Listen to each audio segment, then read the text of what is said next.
que aquí se está acusando a la señora Fujimori y toda su organización criminal que instrumentalizó un partido político para sus fines, para los fines de lavar ingentes sumas de dinero clandestino. Rafael, la primera pregunta es, empecemos caso por caso. Lo de Susana Villarán, que es lo que más noticia ha hecho en las últimas horas. ¿En qué punto estamos con el tema de Susana Villarán? Bien, señor Lucas, como ha sido de público conocimiento, el día de ayer el despacho del fiscal José Domingo Pérez ha formalizado las pretensiones acusatorias del Ministerio Público en contra de la señora Susana Villarán y un grupo de personas que ahora se encuentran ya formalmente en condición de coacusadas. Se están solicitando penas privativas de la libertad por múltiples delitos que para el Ministerio Público se encuentran plenamente comprobados y corroborados: delito de asociación ilícita, colusión, cohecho, lavado de activos, falsedad genérica, falsa declaración en procedimiento administrativo. De tal manera que significa la culminación de la etapa de investigación que la dirige el Ministerio Público, en donde se incorpora toda la prueba válida de cargo y de descargo, y finalmente, si es que, como es el caso, el Ministerio Público así lo interpreta como demostrado, buscaremos a través de superar la etapa intermedia del control de la acusación, buscaremos, desde la perspectiva del Ministerio Público, demostrarle ante el Poder Judicial la culpabilidad de la señora Villarán y todas estas personas que se encuentran en condición ya de acusados formalmente. Ahora, acá estamos hablando del reconocimiento o digamos, la acreditación del pago de comisiones ilegales que bordean los 10 millones de dólares, ¿es así? Poco más, señor Lucar, son poco más de 11 millones de dólares, en realidad en dos grandes bloques vinculados a los proyectos de concesión de Rutas de Lima, por un lado, y de Línea Amarilla. Uno de esos proyectos, el caso de Rutas de Lima, vinculado a la empresa Odebrecht, y el caso de la Línea Amarilla, vinculado a la empresa OAS, donde efectivamente para el Ministerio Público se encuentran claramente demostrados los cargos de concertación, de captación de dinero de procedencia ilícita, de pago de sobornos, todos ellos vinculados a precisamente las concesiones que han sido materia incluso de una amplia investigación en ese sentido. Ahora, el tema es que esto tiene como dos facetas, digamos, ¿no? Una es la que tiene que ver estrictamente con las consecuencias desde el punto de vista penal que van a tener las personas involucradas en estos actos de corrupción, pero el problema es que de lo que estamos hablando es que estas concesiones, tanto la de OAS como la de Odebrecht, se otorgaron a través del pago de comisiones ilegales, lo cual deslegitimaría la suscripción de los contratos que se hicieron con estas empresas, ¿o no? ¿No sería lo lógico? Es decir, si yo pagué porque me entreguen una concesión, entonces yo no tengo derecho legítimo sobre esa concesión.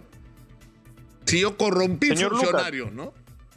Exitosa. Sí, efectivamente. Eso también es parte de la discusión respecto al análisis de la culpabilidad y las consecuencias que eventualmente se puedan dar. De hecho, hay la incorporación de terceros civilmente responsables dentro de la propia acusación. Todo eso se detalla incluso también con una serie de consecuencias. Además, no hay que olvidar que también el Estado peruano está en procesos de arbitraje internacional en ambas concesiones, tanto en el caso de Rutas de Lima como también en el caso de la Línea Amarilla en OAS. Son arbitrajes internacionales que tienen una suma trascendencia, pero que no se puede hacer tampoco mayor comentario porque se encuentran dentro de cláusulas de confidencialidad debido a la normatividad internacional de la cual el Perú ha suscrito tratados válidos. Pero también se encuentra en una amplia discusión específicamente e inclusive de una serie de medidas que se han podido tomar en el camino, algunas de ellas vinculadas, incluso recordará usted, hasta a la reducción cautelar de los peajes. Esto fue luego desestimado por el Poder Judicial, porque, bueno, es parte de la litigación, pero en algún momento recordará usted que el peaje bajó y luego volvió a subir, en fin, ¿no? Existieron una serie de vicisitudes, pero están dentro del marco de la litigación y efectivamente se trata de una discusión muy amplia y exhaustiva en donde los procesos de colaboración eficaz han surtido el efecto consecutivo que nos permite arribar a una serie de conclusiones y al estadio en el que nos encontramos. Es decir, ya para el Ministerio Público de haberse demostrado la culpabilidad, y eso por supuesto tendrá que discutirse a través del debido proceso en un juzgamiento oral, público y contradictorio. Ahora, en este caso, digamos, está claro que hay funcionarios, comenzando por la propia Susana Villarán, que tienen responsabilidad en actos de corrupción. Pero por el otro lado están Odebrecht, OAS y la empresa Graña y Montero. ¿Cuál va a ser el castigo para estas empresas y para los ejecutivos de estas empresas? Es decir, Mire, estamos hablando de penas de hasta 29 años, creo, para el caso de Susana Villarán, pero ¿qué va a pasar con los ejecutivos de OAS, de Odebrecht y de Graña y Montero? los ejecutivos de OAS, Odebrecht y Graña y Montero se encuentran en procesos de colaboración eficaz. Dentro del proceso especial se discuten beneficios premiales, en algunos casos de manera conjunta con las empresas que han solicitado acogerse a beneficios por colaboración eficaz corporativos.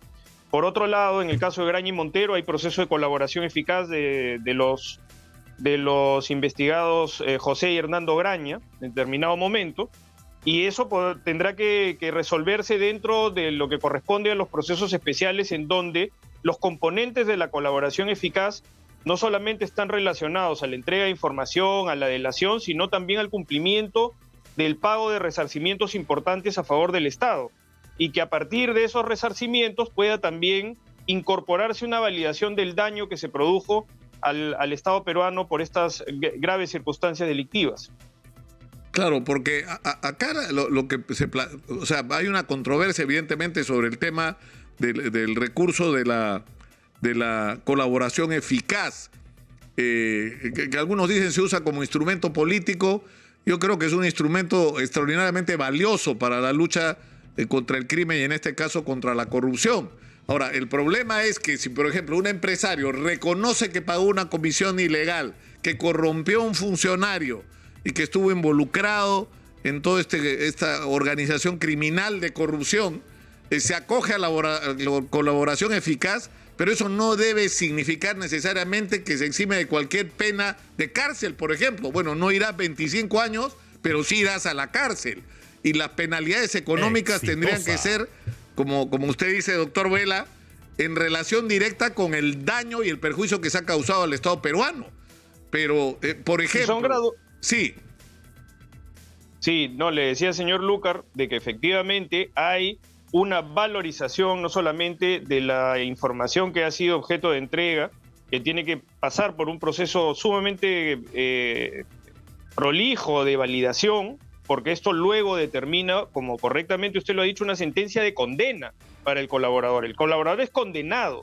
Ahora, efectivamente, el peso de la información puede determinar el otorgamiento de distintos beneficios premiales que van desde la reducción de la pena hasta la posibilidad de que puedan ser eximidos de la misma. Depende de muchas circunstancias que están dentro de la discusión en la entrega de la información.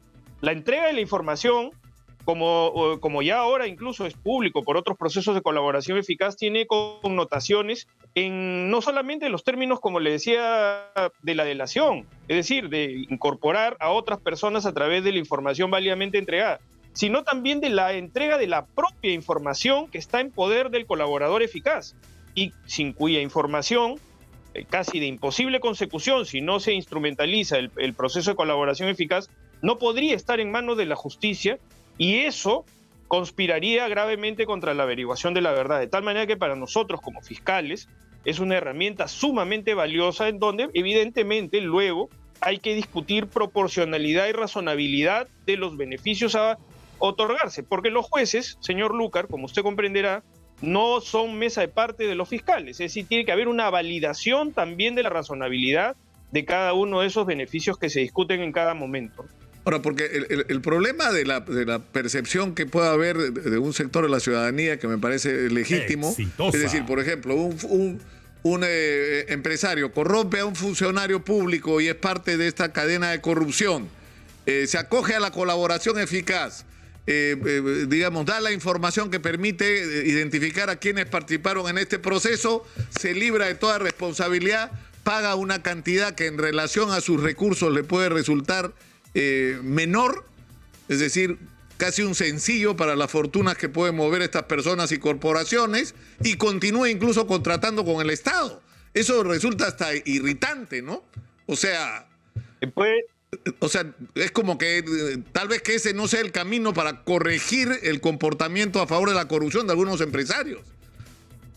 Bueno, para nosotros en realidad nuestra interpretación es totalmente contraria a la reflexión que usted hace válidamente dentro de una percepción ciudadana, pero no necesariamente dentro del carácter técnico dentro del cual nosotros trabajamos, ¿no? Es verdad, es cierto de que se trata de personas que están admitiendo culpabilidad, porque es el inicio del proceso de colaboración eficaz pasa primero por asumir culpabilidad, pero eso no es todo. Hay una serie de componentes adicionales colaterales en donde el fiscal tampoco está obligado a seguir un proceso de colaboración eficaz si se lo solicitan. Lo hace porque dentro de una evaluación estratégica, efectivamente, lo que puede aportar el colaborador pone en una balanza una serie de circunstancias, incluso referidas a la que usted dice, la posibilidad de que exista una sensación instalada de que hay una cierta defraudación de la justicia. Nosotros no lo vemos así, nosotros lo vemos dentro del análisis de razonabilidad, porque eso nos conduce hacia la averiguación de la verdad en graves casos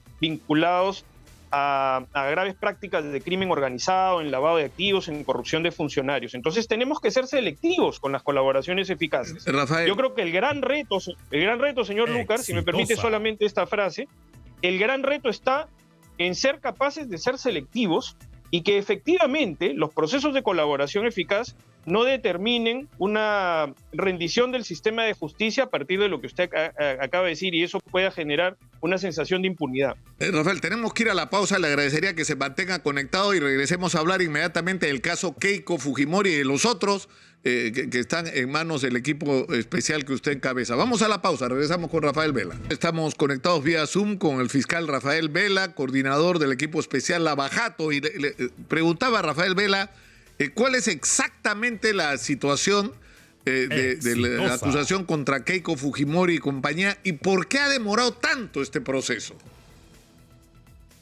Mire, señor Lucar, en general los procesos son altamente complejos, procesos en donde se tiene que activar incluso el sistema de cooperación internacional, donde también es de reconocer de que la pandemia del COVID-19 afectó gravemente los procesos también de informatización y de también, digamos, el cuidado del personal que tuvimos dentro del propio equipo especial, muchos contagios por el COVID-19, pero también a eso hay que añadirle la conducta procesal de las personas que estaban en su momento siendo investigadas y que incluso ahora pueden estar en condición de acusados. Entonces, en realidad, hay una multiplicidad de factores dentro de los cuales efectivamente estos procesos tienen una duración dentro del plazo de ley, porque estamos actuando siempre dentro de un plazo de legalidad, es decir, un plazo que establece la ley, y que el equipo especial nunca ha defraudado, señor Lucas. Nosotros nunca hemos dejado de hacer nuestro trabajo y nos hemos encontrado fuera de los plazos legales. Incluso se han culminado las investigaciones antes del cumplimiento de los plazos legales. Lo que sucede es que ante casos de criminalidad organizada y de esta envergadura, efectivamente los plazos son bastante dilatados. Y luego de eso también tenemos otras circunstancias que tienen que ver ya no con la responsabilidad del Ministerio Público, porque, señor Lucar, el Ministerio Público dirige la etapa de investigación, pero la etapa intermedia de control de acusación y de acusación es responsabilidad del Poder Judicial. Ya no la dirige el fiscal. Por eso cuando usted ve, por ejemplo, las audiencias relacionadas con los controles de acusación, con los juicios orales, ellas son dirigidas específicamente por los señores jueces. Ahora, pero nosotros... Claro, pero ¿qué pasó ahí? ¿Qué pasó ahí, doctor Vela? O sea, ¿por qué hubo tantas idas y venidas? ¿Por qué el control de acusación? Cada semana nos encontramos con que le devolvían el expediente a José Domingo Pérez para que lo corrija, y eso ocurrió varias veces. ¿Por qué pasó eso? ¿Por qué era imperfecto el expediente, o por qué? No, señor Lucar, porque eso está en la ley. La acusación, una vez que es presentada, entra a una etapa de saneamiento que no determina ninguna posibilidad de que la misma sea archivada. Es decir, hay correcciones formales dentro de documentos que, como usted comprenderá, tienen pues más de 2.000, 3.000 páginas. Entonces siempre pueden haber errores de subsanación o de congruencia en la preparación de lo que va a significar el futuro juzgamiento. El caso del señor Humala Tasso, por ejemplo, señor Lucar, duró 1 año y casi 12 meses. Es decir, casi 2 años duró el proceso de control de acusación del señor Humala Tasso. Eso se debe a la participación activa de las defensas, que muchas veces son obstruccionistas. Ojo, no se olvide, señor Lucar, de que el fiscal solo tiene que enfrentar, en este caso, es el caso de la señora Fujimori, a más de 40 abogados defensores, que muchas veces se coaligan para precisamente buscar dilatar el llegar a la etapa estelar del proceso penal, que es el juicio oral. Por eso es trascendente la etapa que hemos ya completado, que es la de saneamiento de la acusación, y ahora sí nos podemos concentrar en las cuestiones ya de fondo para, después de haberla superado también, creemos en el Ministerio Público, llegar a la etapa de juicio y determinar la culpabilidad o inocencia de la señora Fujimori. Pero no hay que olvidar, señor Lucar, de que la conducta procesal de las defensas de este tipo de organizaciones criminales son obstructivas. Recordará usted que los investigados recusaron más de 14 veces al juez Zúñiga, todas ellas de manera dilatoria durante la etapa de investigación. Entonces ahora también lo hacen, ¿no? Y es más, de hecho, las defensas legales esta vez querían que por comas o por letras que en determinado momento pudieran ser errores materiales, también se devuelva la acusación. Y eso, como usted comprenderá, ya es un abuso del derecho. Ya, pero correctamente, pero el juez eso ha concluido con él. Eso es a lo que iba. Esto terminó. Ahora, exactamente cuáles son los cargos contra Keiko Fujimori y compañía y las penas que se piden, porque una cosa está clara, Keiko Fujimori nunca gobernó, es decir, no se le puede acusar de haber dispuesto ilegalmente recursos públicos. Entonces, exactamente cuáles son los cargos en contra de ella. Los cargos son específicamente de lavado de activos agravados por pertenencia a organización criminal. Hay, por supuesto, la falsificación de múltiple documentación que fue presentada a la Oficina de Procesos Electorales. Hay obstrucción a la justicia. Recuerde usted que la organización criminal tenía también un brazo legal dentro del cual había una especie de escuelita de cambio de versión de los testigos.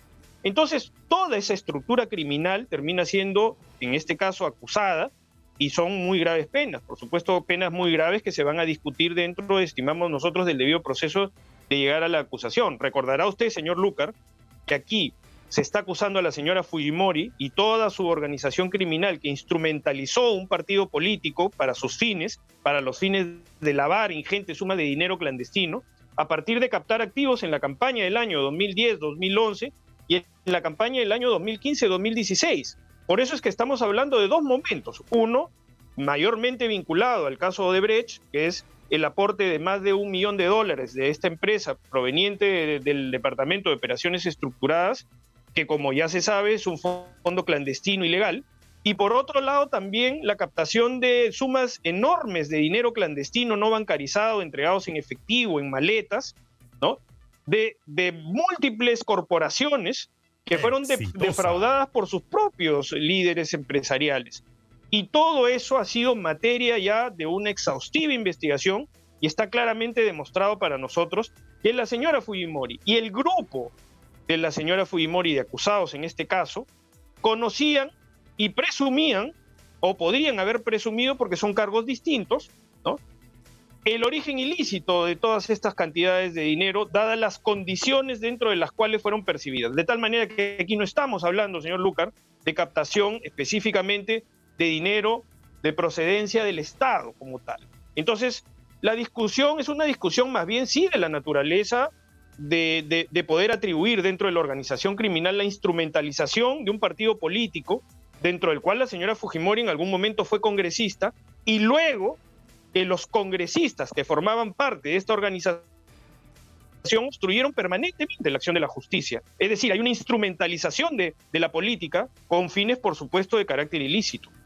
Ahora, acá, es decir, lo que está diciendo la defensa de Keiko Fujimori, hasta donde he entendido, es que ella no ha cometido delito, que eran transacciones privadas, que eran aportes de campaña. Bueno, pues no se declararon los aportes de campaña. En todo caso, es una falta menor que en su momento ni siquiera era delito. O sea, que fue una falta ante el sistema electoral, digamos, ¿no?, ante las autoridades electorales, no haber declarado el dinero que ingresó.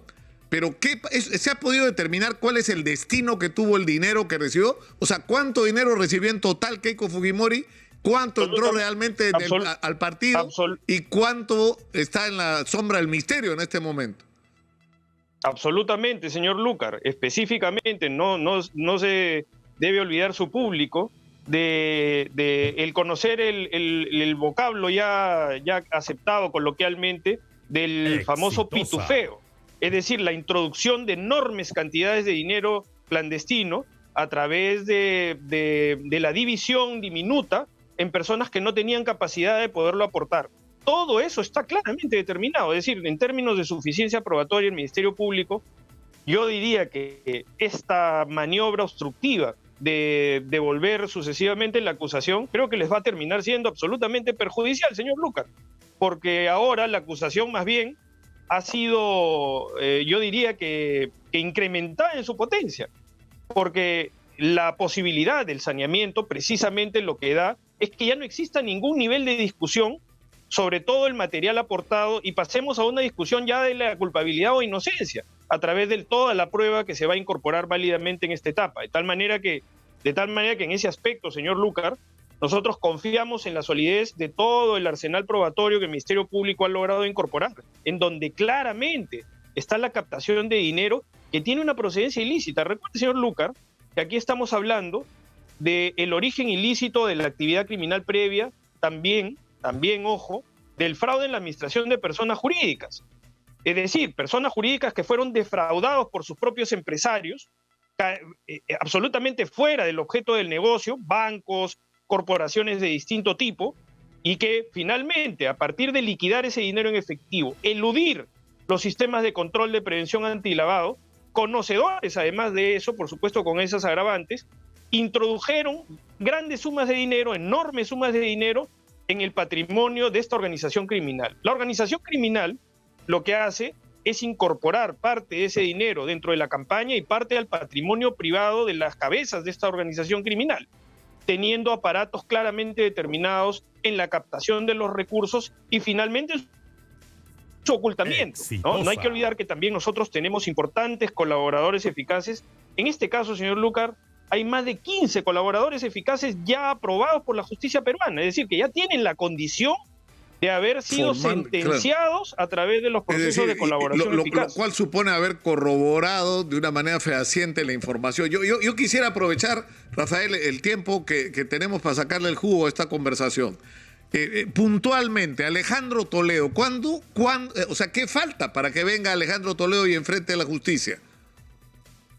Señor Lucar, nosotros hemos hecho todo lo que está dentro de nuestra obligación para exigir, dentro de lo que corresponde, por supuesto, a los canales incluso de la diplomacia, el resultado de que la extraditable Alejandro Toledo sea entregado a la justicia. Lo que sucede es que el tratamiento de los procesos de extradición en los Estados Unidos es bastante complejo. Acá usted me hizo una pregunta hace muy poco tiempo, en donde justamente verificamos la duración de procesos de gran complejidad, etcétera, ¿no? Vea usted, el señor Alejandro Toledo tiene la condición de extraditable desde el año 2017, que se inició su proceso de extradición, y la justicia norteamericana ya ha certificado la extradición del señor Toledo. Es decir, para la justicia norteamericana, ya no hay nada que los discutir. Estándares, no hay nada que discutir. Lo que pasa es que el señor Alejandro Toledo ha hecho uso de un mecanismo constitucional que existe en los Estados Unidos que se llama el habeas corpus. Ese habeas corpus incluso ya ha sido rechazado, pero es objeto de apelación. Esa apelación ya es discrecionalidad del Estado norteamericano, él si entrega o no al extraditable hacia las autoridades políticas, para que las autoridades políticas sean las que finalmente determinen la entrega del señor Toledo. Ojo, acá hay que recalcar, señor Lucar, de que ya la extradición está certificada. Es decir, la acción de habeas corpus que ha interpuesto Toledo para impedir la no ejecución. Es contra las autoridades peruanas. Claro, si no es contra las autoridades norteamericanas para que no ejecuten. Ahora, ese es el caso de Toledo. En el caso de Ollanta Humala, ¿cuál es el punto en el que estamos? O sea, ¿ya están acusados Ollanta Humala, Nadine Heredia y compañía? El señor Humala y la señora Heredia y un grupo de personas tienen la condición ya de acusados y están dentro de la etapa final del proceso penal, que es el juzgamiento. Es decir, ya se han superado todas las etapas de control de acusación, de saneamiento, de incorporación de la prueba, y ahora lo que se está discutiendo es ya la valoración de esa prueba por parte de un tribunal imparcial e independiente. Esa actuación probatoria está en este momento dentro del análisis de la primera campaña del año 2005-2006, en donde para la Fiscalía se encuentra plenamente demostrado que el señor Humala Tasso, la señora Heredia y el partido político, el Partido Nacionalista, captó enormes sumas de dinero de procedencia ilícita del gobierno venezolano. Esta es una primera etapa de la acusación, luego se va a discutir la segunda etapa de la acusación, que es la de los aportes, ¿no?, ilícitos provenientes de la Caja 2 de Odebrecht por más de 3 millones de dólares. Un caso que tiene además una directa vinculación con el caso de la señora Fujimori, porque recordará que ahí surge la frase muy conocida ahora de aumentar Keiko a 500 y hacer visita, porque un caso está imbrincado, abrazado del otro, señor Lucar, con la entrega de estos dineros de procedencia ilícita. De tal manera que ahora nos encontramos en la fase final de juzgamiento. Y nosotros pensamos de que tiene que haber una sentencia de condena este año. Por eso también estamos sumamente preocupados con las maniobras que está pretendiendo hacer el señor Toledo en la Corte Suprema de Justicia, en donde para nosotros, con poca transparencia, el juez César San Martín se ha abocado al conocimiento de investigaciones relacionadas con los señores Humala Heredia, en este caso de acusaciones ya, porque él en todo momento se inhibía. Recordará usted que él fue nombrado dentro de las agendas de la señora Heredia. Incluso en las agendas de la señora Heredia figuraba la frase juez se puede escoger. Entonces, por todas esas razones, nosotros creemos de que el señor San Martín debió haberse inhibido nuevamente, pero esta vez ya no lo hizo. Y por el contrario, ha sido objeto de recusación por parte de la Procuraduría Pública en este caso, y el Ministerio Público, a través del despacho, el doctor Pablo Sánchez Velarde, se ha adherido a esa recusación que va a ser objeto de discusión. Nosotros pensamos que no debimos llegar a este punto, porque el análisis de transparencia y de respetabilidad demandaba que el señor San Martín, si el impedimento es exactamente el mismo que hubo para que él se inhiba en otras oportunidades, lo siga haciendo y no contribuya en este momento una maniobra, porque para nosotros, señor Lucar, es una maniobra, porque ya esto ha sido rechazado por todas las instancias. Y yo le diría que hasta por el Tribunal Constitucional, porque recordará usted que hubo una demanda de habeas corpus en el caso de la prisión preventiva del señor Humala Tasso y de la señora Heredia, y dentro de los argumentos que se analizaron, evidentemente, como usted comprenderá, si estos hechos no fueran delito, el Tribunal Constitucional lo tendría que haber dicho, porque había tenido que decir de que no podía caber una prisión preventiva sobre hechos que no tienen contenido delictivo. Es decir, si no hay delito, no hay prisión. Claro. Pero nada de eso se dijo. Y acá han intervenido jueces de la Corte Suprema, miembros del Tribunal Constitucional, incluso no nos dieron la razón en el caso de la prisión, pero no nos la dieron por la discusión del peligro procesal, no por la abundancia de pruebas que existía, o porque los hechos no sean delitos. No por el contenido principal de los cargos que se formulaban. Ahora, puntualmente, en 2 minutos, el caso de Martín Vizcarra, ¿qué es lo que pasa con las colaboraciones eficaces? Porque entiendo que no es solo el exministro Hernández el que se ha acogido a colaboración. ¿Cuántos son? No, señor Lucar. Nosotros tenemos procesos de colaboración eficaz vinculados al caso del señor Vizcarra, pero que también están vinculados al caso, un megacaso que tiene el equipo del fiscal Juárez Atoche, que es el caso del Club de la Construcción.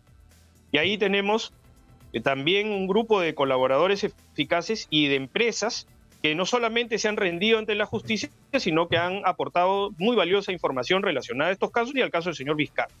Estos procesos también ya culminaron sus fases de corroboración, ahora están en procesos de negociación sobre el pago de la reparación, porque enfatizo eso, señor Lucar, porque en un país donde no se paga reparación civil, a través de la colaboración eficaz resulta obligatoria las obligaciones relacionadas con el resarcimiento de los daños. Es decir, conocemos, por ejemplo, el caso del señor Fujimori, que nunca pagó ni un centavo de la reparación civil. Ahora están siendo efectivos los pagos de enormes sumas de dinero. Siempre se puede discutir los montos, señor Lucar, porque alguien podrá decir es muy poco, que se les debió cobrar más, etcétera. Pero esto es un análisis de carácter técnico amparado en una ley.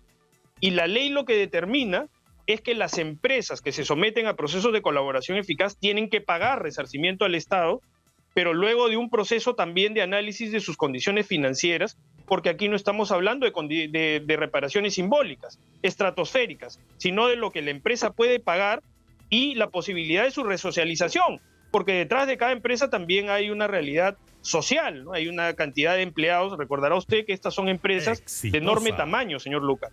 Es decir, empresas de la construcción que ahora han cambiado a través de programas de cumplimiento a todos sus cuadros directivos, han sido expulsados todas las personas que han delinquido, se han renovado y por tanto las empresas también tienen un proceso de resocialización en el que eventualmente puedan, si cumplen con ciertos estándares, reinsertarse socialmente. Pero estos procesos están sumamente avanzados también, igual que el del señor Hernández. De tal manera que nosotros tenemos la expectativa de culminar la etapa de investigación con prontitud dentro del plazo de investigación. Ojo, señor Lucar, no se olvide usted que todavía hay mucho plazo de investigación, pero el Ministerio Público ha hecho un trabajo proactivo, el equipo del doctor Juárez Atoche, y ha avanzado notablemente dentro de lo que significa el desarrollo de estas investigaciones. Así que nosotros estimamos de que la finalización de la etapa de investigación, yo creo que está en amplia madurez y creo que será muy pronto. Ahora, por lo que usted dice, doctor Vela, el año 23 va a ser el año en que podemos ir desfilar a la cárcel a todos los que han estado en cola a lo largo de los últimos años. Pero esto ocurre en un contexto muy complicado en el Ministerio Público. La fiscal Patricia Benavides tuvo un discurso sin precedentes anticorrupción en su juramentación como en el cargo, pero a partir de eso se ha iniciado toda una controversia por los cambios que ha realizado en el equipo especial del caso Cuellos Blancos y por otras decisiones, incluyendo una que afecta supuestamente de manera directa a la fiscal que investigó a su hermana en un supuesto caso de favorecimiento a delincuentes, narcotraficantes, para ser más preciso. Y esto ha provocado una serie de reacciones, incluyendo la del doctor Cubas Villanueva, ¿no? Que ha incluso renunciado. O sea, ¿qué está pasando en el Ministerio Público? ¿Qué puede decir Rafael Vela desde donde está sobre lo que está ocurriendo en el Ministerio Público? Voy a comenzar por lo último, ¿no? Yo tengo el mayor respeto por el doctor Cubas, pero el doctor Cubas no renunció, se le pidió su renuncia. Entonces, como usted comprenderá, en principio, señor Lucar, todos los cambios causan escozor, porque cualquier persona que es cambiada siempre defrauda una cierta expectativa dentro de lo que considera que es una posición que de repente, yo diría, de una manera equivocada, interpretan que es parte ya de un derecho ganado o adquirido. Y hay que diferenciar que los fiscales provisionales en los cargos tienen una dependencia clara hacia cuestiones estrictamente de confianza, tal vez en algunos casos de meritocracia, pero específicamente relacionado con lo que la ley determina. Es decir, de que solamente tiene una garantía absoluta de inamovilidad en el cargo quien es un fiscal de carrera que se ha ganado el derecho dentro de un proceso de selección y nombramiento ante la Junta Nacional de Justicia, en este caso, o antes ante el Consejo Nacional de la Magistratura.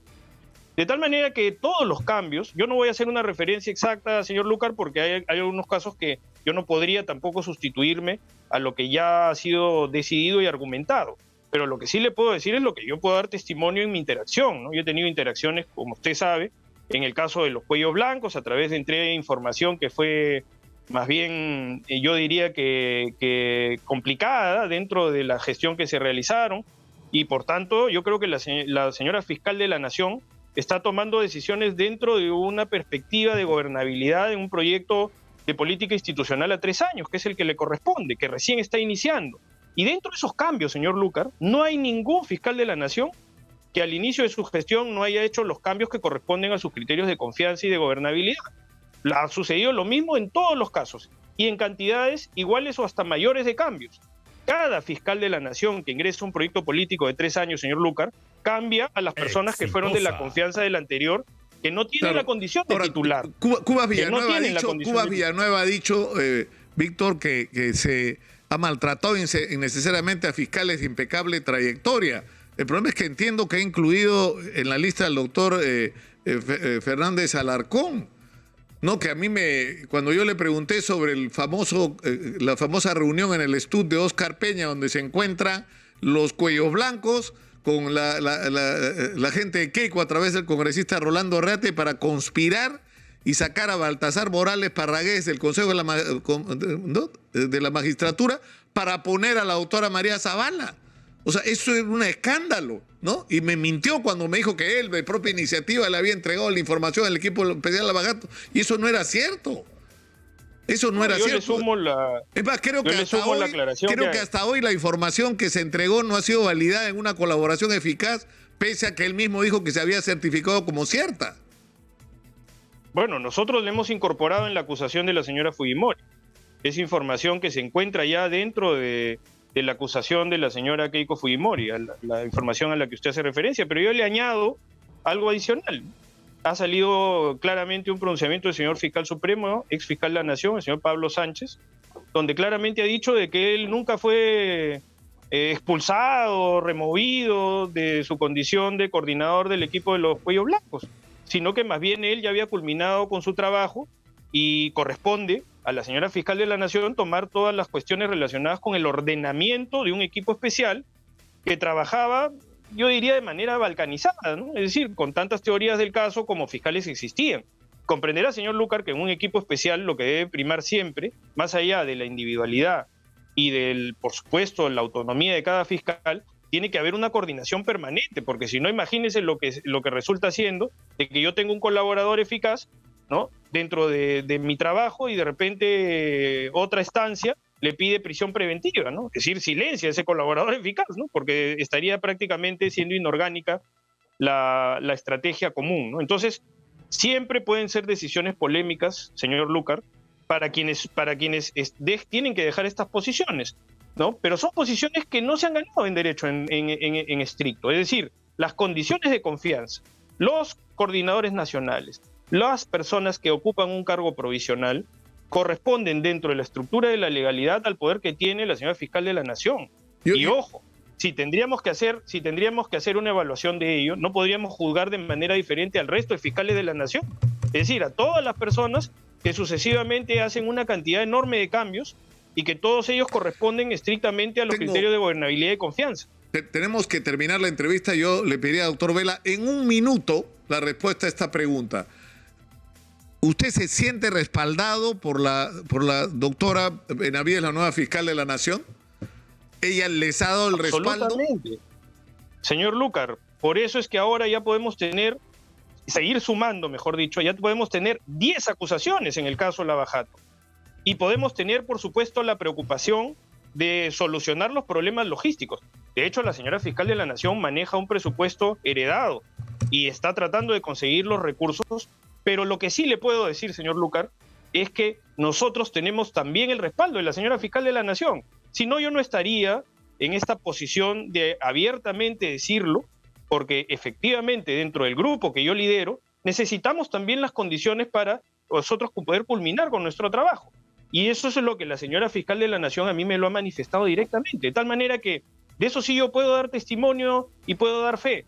Del resto, por supuesto, hay una serie de circunstancias que yo puedo dar mi opinión en ese sentido, que a mí me parece que son cambios que se justifican dentro de la estructura de gobernabilidad de un proyecto político a 3 años, pero más allá de eso, yo lo que sí puedo dar testimonio es que la señora fiscal de la Nación tiene un compromiso con el equipo especial de respeto estricto de su autonomía y de adicionalmente proporcionarnos los medios necesarios para poder nosotros hacer nuestro trabajo en condiciones precarias, que como usted sabe hemos venido trabajando durante este tiempo, porque el Ministerio Público no recibe los recursos que le corresponden para poder hacer nuestro trabajo.